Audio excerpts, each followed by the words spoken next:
Chef, we have a special program here that we've been doing for many, many years. It's called Compelling Conversations with Rabbi Sanford Akselrad.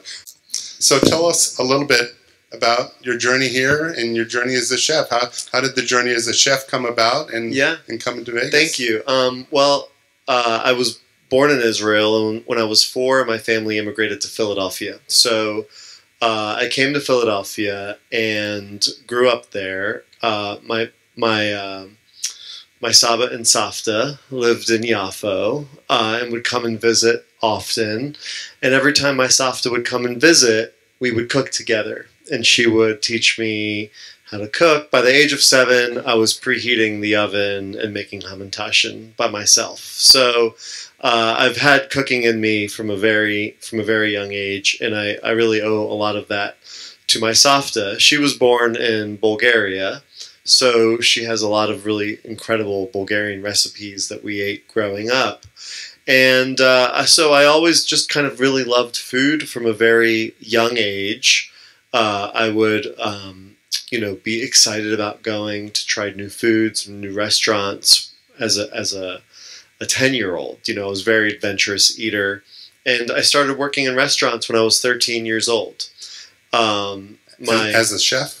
Well, as a cook. I mean, washing dishes, really. Okay. Yeah, washing Hopefully they're dishes. not synonymous, okay? I was washing dishes, sweeping the floor. But, every once in a while, they'd let me make the macaroni salad, and I would be really excited about that. So I got started really early and have always loved it. By the time I was 16, I was working in a fine dining restaurant outside of Philadelphia.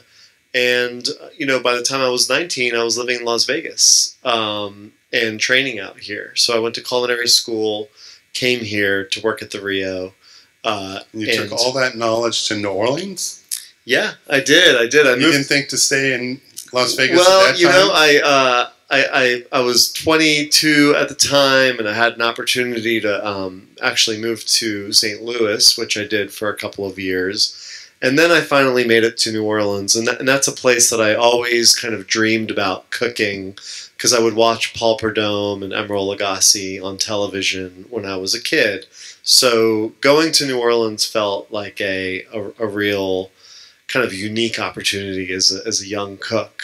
So I've been there now for 22 years, and when I had an opportunity to open a restaurant in Las Vegas, it was a dream come true, because as a young cook living here back in 99, 2000. Did you change up the recipes since then? I have, yes. Okay, I've refined them since then. I want to make sure. Yeah. So you brought the newer recipes. We did, yes. That's good. So you got invited to come to Las Vegas, but is it a full restaurant? I heard it's called a pop-up. So it's like a residency. So we're here for a year, and we're cooking foods that my grandmother taught me how to make.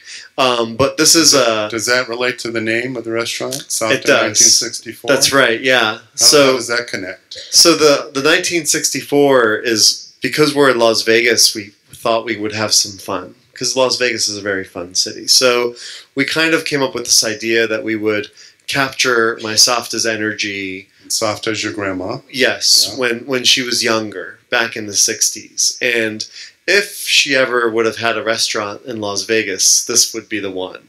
And this would be what she was cooking. So it's fun because we're getting this kind of look back at my grandmother's life when she was younger, and really being creative and having a lot of fun with the food. And the food is really, hummus, pita. We do a beautiful lamb shank with tabbouleh and pomegranate. I'm getting hungry. I don't think we're going to finish this episode. Yeah. That is delicious. Yeah. I went a couple of weeks ago. It was delicious. Like, the idea of having salatim on a menu in Las Vegas was just so exciting. Yeah. I was very taken by the server that we had, that he was so knowledgeable about the things on the menu and the regions that they came from. Yeah.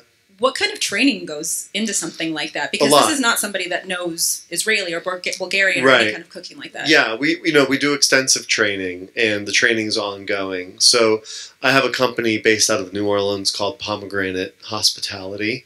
And we have several restaurants. We have a restaurant in the Bahamas, 3 in New Orleans, 1 in Denver, and then 1 here. And this one we were so excited about because it's at the Wynn, and it's they're incredible partners to have. So where exactly in the Wynn? It's in the Jardin restaurant space. Oh, the Jardin. Yeah, restaurant. and because it's a residency, Jardin is open for breakfast and lunch, and then Safta 1964 comes in for dinner. So they really, in true Vegas fashion, kind of change the whole dining room over in a couple of hours.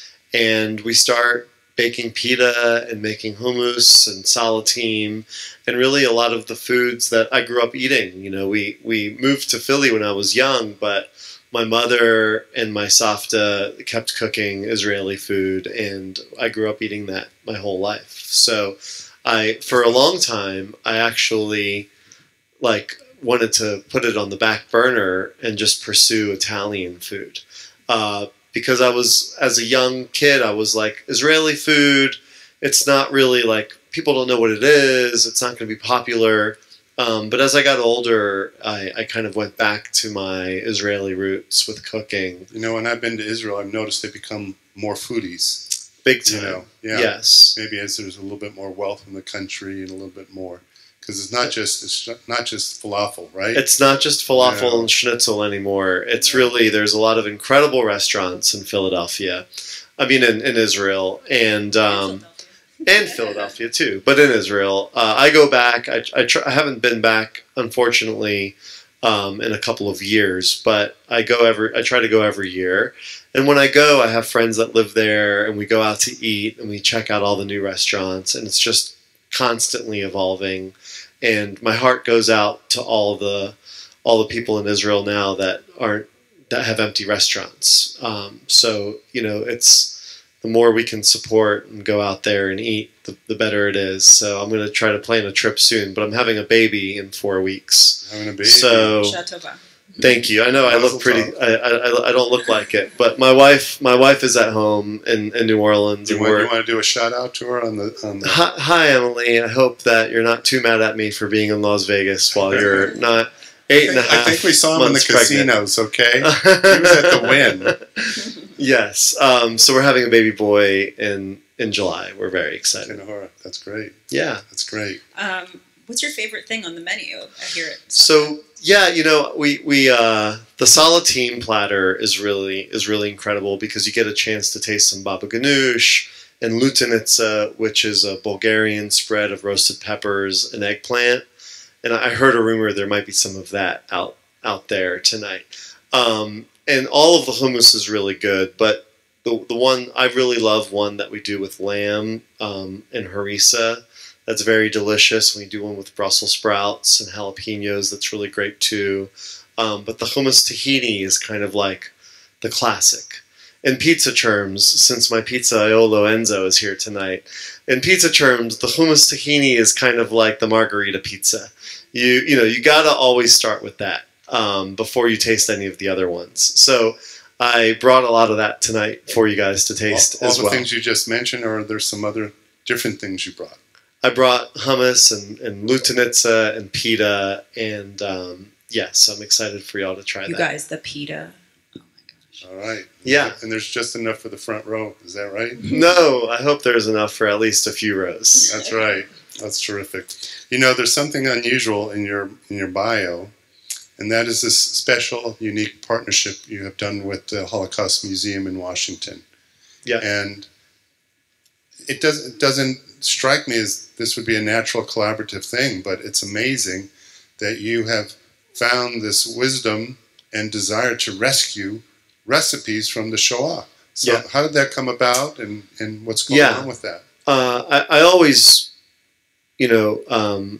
try to dig deeper with food than just what we do at our restaurants. I think that through food you can really connect to people all over the world and connect to the past and connect to so many important things that can change your life. And so I met Stephen Fedvez. He's a 93-year-old Auschwitz survivor because I found his cookbook, his family's cookbook, at the Holocaust Museum in D.C.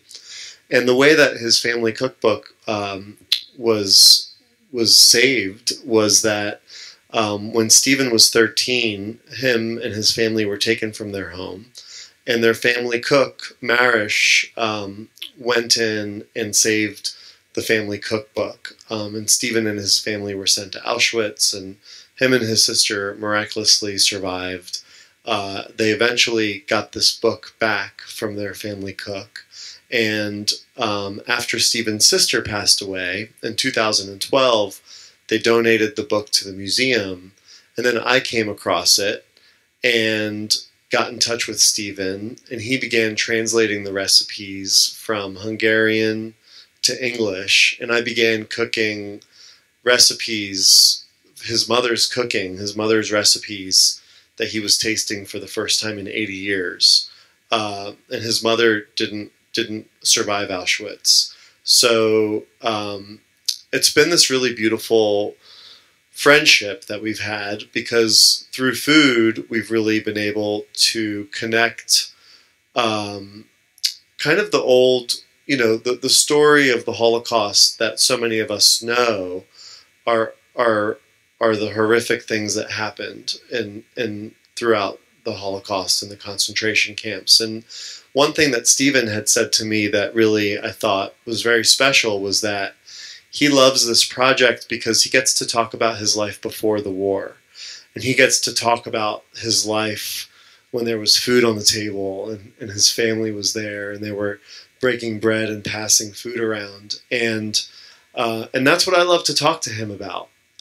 He has been so gracious and so generous to share his story. And through that, we've been doing these dinners together called Rescued Recipes, where we go and we cook his mother's recipes. And we've raised about $750,000 so far by doing these dinners around the country. And we're actually going to be bringing one to Las Vegas. So stay tuned for the date. Know the date or? We don't know the date yet, but we're working on it. And I'll let you guys know.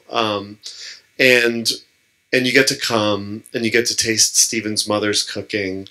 And, I think it's so important to be able to share stories of the Holocaust through food, because through food, you can really connect to people. And you can bake a chocolate cake and you can sit down in front of your 15-year-old and you can say, hey, let's eat some of this cake. And they're going to say yes. They're going to be like, yes, I'm showing up to that. And then you can start talking about why this cake is important and where the recipe comes from. And this woman named Marish, who risked her life as a Gentile to help a Jew to save a family heirloom. It's a story of heroism, and it's a story of rebellion. And through food, we can tell these stories, and we can gather around the table. And we can talk, and we can disagree, we can align, we can talk about ways to help each other, ways to help our community. And so all of this around food, we've raised all of this money, and all the money we're raising is going to digitize written works in the museum's collections department. They have 20 million documents that are handwritten, photos, things that are safely secured in a filing cabinet. And none of us have access to it. And so with this money, we hope to get as many documents digitized as possible so that everyone here can pull up those documents, so that people who might not know anything about the Holocaust can research it and realize what might have happened, what happened back then. And so that's kind of our goal with Rescued Recipes, and it's been one of the most rewarding things I've ever done. And that is beautiful. That is really something special. So it is. Thank you. Thank you. Listen, I got the little signal that our time is almost up. So I understand some people, maybe they brought books, they pre-ordered them, and you're going to... I'll sign some cookbooks. I have cookbooks with some of the recipes of things we serve at Safta 1964 in That's it. great. And If someone tries to sneak in a Betty Crocker, no, it's not going to work. Not going to work. No, we're very serious about our that's food. Right. That's right. So what's the name of your cookbook and how can they get it? The cookbook is named Shaya, An Odyssey in Food, My Journey Back to Israel. And you can get it at bookstores or online on Amazon. It's available for sure. All right. Also at the restaurant. So if you Also come at and the eat at the restaurant. Yeah. Well, I'm glad we have Safta here in Las Vegas because neither of my Saftas were good chefs, so I'll just have to go to your Saftas. Just come count on my Safta. I'm just curious, has anybody tried it yet? Anybody? No. A couple? Okay, you guys have a lot of work to do. Okay. That's right. All right. What's that, Make your Sandy? You're going? Okay, everyone's invited to Sandy's birthday. Yeah. All right. Big bill there, Scott. Great. Thank you. All right, next week I'm going to ask who went. You're going to raise your hand that you've been twice already, right? That's right. If they want to make reservations, what's the easiest way? Just through the Wynn website. Click on Safta 1964. The food is it'll remind you of like being back in Israel if you've ever been there and eaten there. It's very comforting. But then we also have some fun things. Like we make schnitzel with Dover sole, and we make a really beautiful kibbeh with this crispy bread and pomegranate seeds. So we have a lot of really fun food on the menu. There was a dessert. I think it was a donut with labneh in it. Yeah, labneh donuts. I never even thought about putting labneh in a donut. Yes. That's brilliant. And because it's a 60s... I only thought about donut. Because it's... we also... do we have any Jell-O fans out here? Anyone that has loved Jell-O at any point in their life? So we have like this beautiful artisanal Jell-O that we make. We have like the antique copper molds, and we do Jell-O service tableside, and we do a big to-do around our Jell-O service. So it's very fun. We're having a lot of fun. We're looking forward to everyone coming. We have a little gift for you. Cantor has some near Tamid swag. What is in there? Oh my God! Not like just stuff. There's a Torah, 2 prayer books. Oh, great! A whole Torah. Yeah, a whole Torah. Amazing. No, there's a lot of good stuff. Oh, there. My daughter's gonna love that. That's right. Was it something for the baby? Yes. It's something for the baby. That's right. Amazing. I love you a lot. I love you a lot. Restaurant. And, thank you.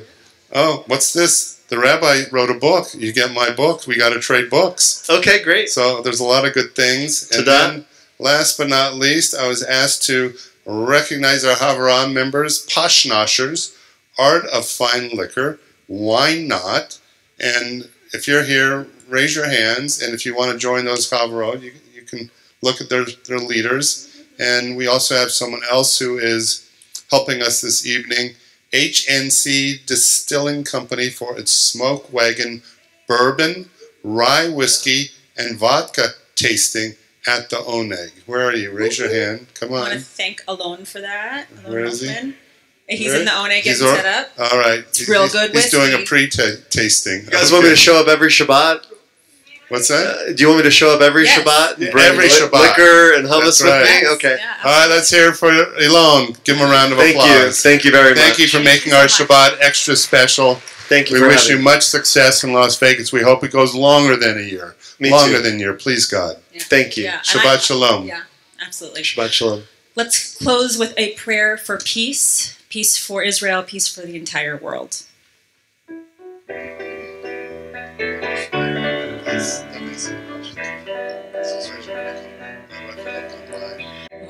Say shalom bimromav, say shalom aleinu, ve'al kol Yisrael, ve'al kol yoshvei tevel.